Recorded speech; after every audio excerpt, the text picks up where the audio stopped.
Hi, I'm James Brundage with Start Automating, and today we're going to talk about PowerShell Pipeworks, out.html, and the object pipeline.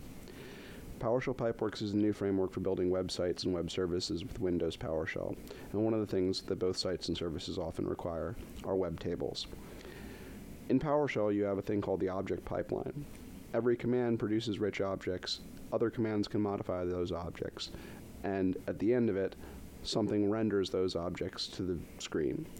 In PowerShell.exe, they're rendered as strings, but in PowerShell Pipeworks, the out.html command is used to turn them into web tables. So here, I have a new object that I've created with just a few properties, a first name, an address, and a last name. And by piping it into out.html, I get a quick and easy web table. I can also take a built-in PowerShell command like getDate and pipe it into out.html and prune off some properties with selectObject. SelectObject will actually just take a set of properties and strip those properties and just those properties from an object and pass that along the pipeline.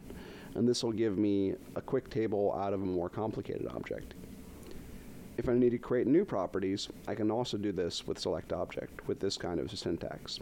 In this example, I take the built-in list of commands in Pipeworks, I take their name, and I calculate a verb and a noun.